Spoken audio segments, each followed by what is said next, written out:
Hi everyone, it's Andrew here from Podiatry Hive, where we help podiatry practice owners generate more money, gain more meaning by helping more people, and ultimately experiencing more freedom.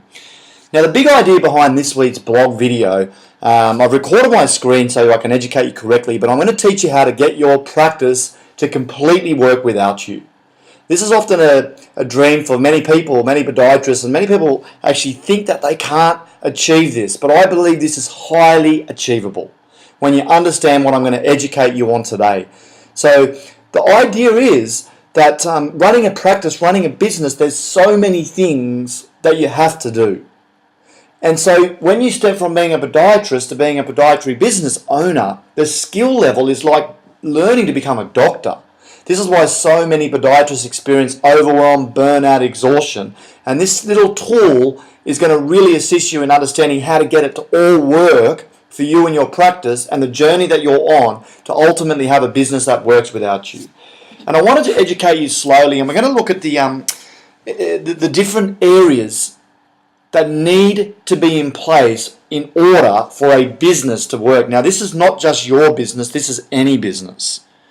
So the first thing we have to respect is there's going to be administration. Administration, get my spelling correct.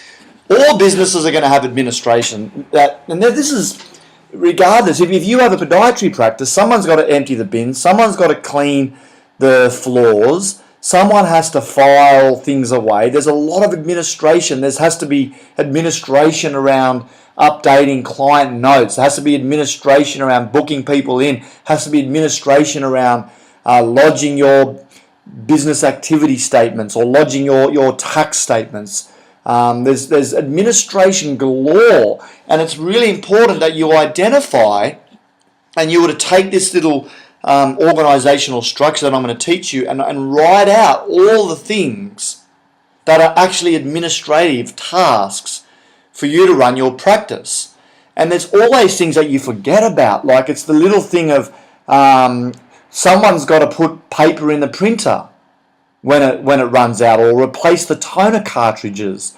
Someone's got to do that. And so that's the first area. And the second area that I think was never huge once upon a time, but it's a big part of a business now, is IT. Now, this is the hardware behind the computer. This is the IT of running the CRM systems, customer relationship management systems. I know for people in Australia using front desk, whatever it is that you use to manage your staff. So there's a lot of IT needs. Someone's got to look after email addresses, your social media.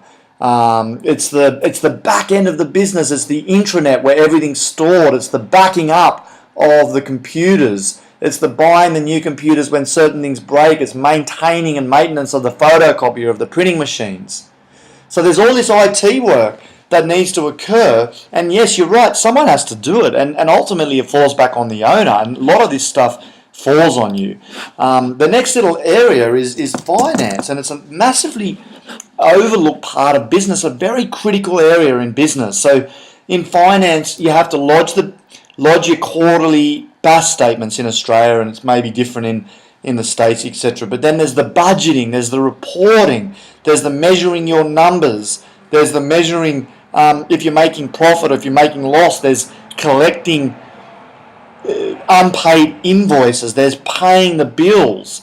Okay, now a lot of these, there's a fair bit of administration in finance, so that these start overlaying a little bit. If you can imagine, there's circles connecting these. But finance is a very important division of a particular business, and so is, as you start to build a team, human resources is also really, really important. And human resources, this is where we have to interview and recruit good team members, run induction systems, look after the reward and recognition, run team meetings. Someone's got to meet with each team member on a weekly basis. Make sure that the jobs are being done by every team member, that everyone's looked after, that the holidays are monitored correctly. It's all running smoothly and effectively.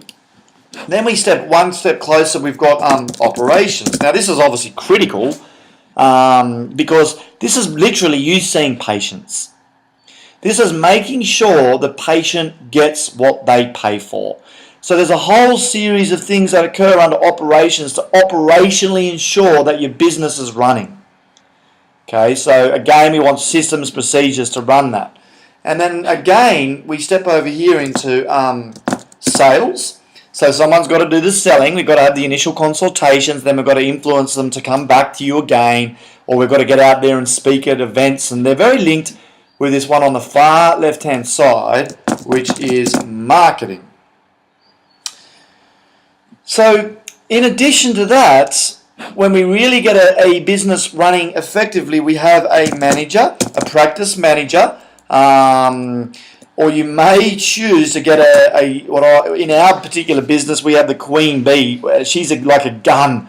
She literally is just talented in a lot of this stuff. Now, this person here can take over a lot of responsibility of a lot of these functions. And ultimately, right up the top here, we've got the practice owner, other known as the CEO.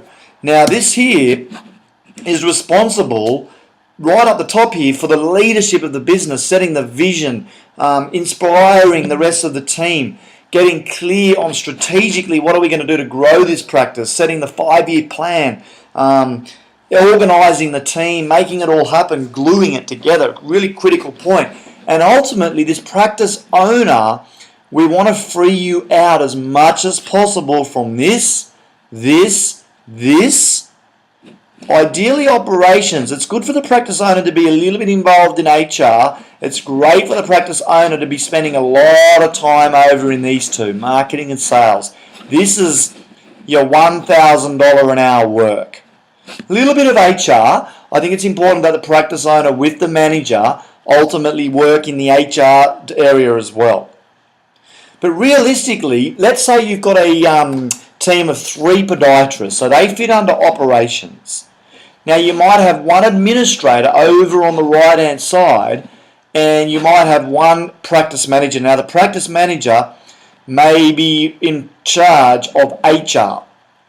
The practice manager is in charge of all of these people. The practice manager also looks after your administration. Now the administrator you may employ also has IT skills, and the administrator puts a lot of work into the finance as well. So they're doing a lot of admin in IT, making sure everything's working, a lot of work in the finance, and also patching a lot of the administration that occurs over in all of this stuff. So they're seeing reception, etc.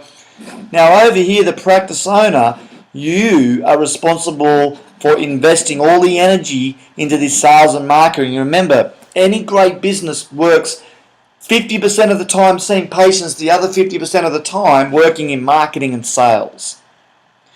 And again, if we even look at marketing, well, what's marketing? Marketing's all about getting existing customers to come back more often, working out a place where you can wow your customers, coming up with a unique selling point, working on your differentiation, working on lead generating strategies, working on communicating via blogs back to your customers, working on what you're going to do in social media, working on what else can we do to educate all of our clients on all the other services that we provide. So let's do email campaigns, writing copy, getting out into your community and meeting the doctors and meeting the physios and meeting the other if you like, key people of influence that can ultimately refer you business.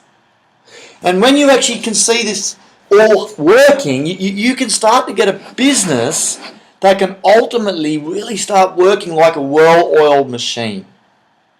And this is not, I'm not saying this is easy, I'm saying that this is possible if you set the goals and you know what you're doing. And that's why we exist at Podiatry Hive, to give you the tools, to give you the education to make all this work. And what you want to do first, please understand this as a practice owner, you have to get rid of these low value, they're not even low value, they're tasks that you can get done for way less than the hourly rate that you could even make in seeing patients. And slowly but gradually you remove yourself, bang. You have a business that operates without you. I highly recommend you buy and read the book E-Myth by Michael Gerber.